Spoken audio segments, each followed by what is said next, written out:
The rash of bank robberies on Oahu continues with 2 more incidents today. Honolulu police say that puts the total at 11 just for this month.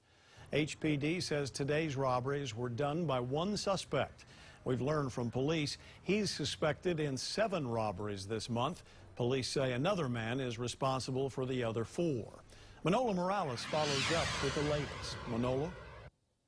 Joe, the 2 serial bank robbers remain on the loose. I spoke with a bank official who tells me there's a law enforcement task force investigating, so arrests are likely to happen very soon.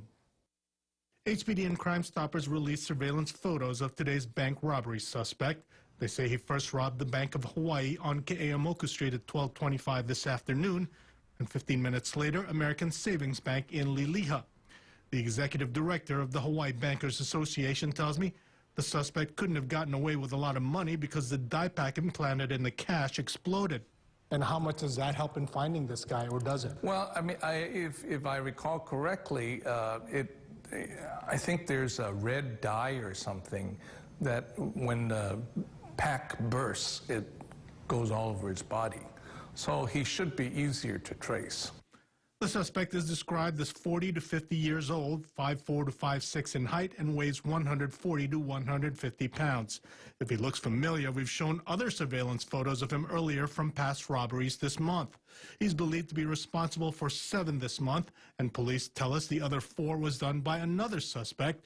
This man is also in his 40s or 50s, 5 feet to 5'4", with a distinct waddle.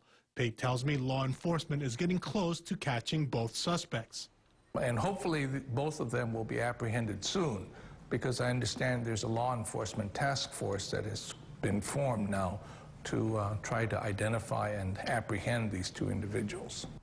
This month's robbery spree has raised the total on Oahu to 24 this year compared to 15 last year. Officials have no explanation as to why there's so many toward the end of the year, but banks have taken more precautions by hiring more security guards and by having tellers handle less cash. When you accept a deposit, cash deposit, it goes immediately into a machine like an ATM for tellers. And so they don't carry the cash at their window. Ed Pate tells me the task force involves HPD, the FBI, and United States Marshals. Anyone with information is asked to call Crime Stoppers at 955-8300. Manolo Morales, KHON 2 News.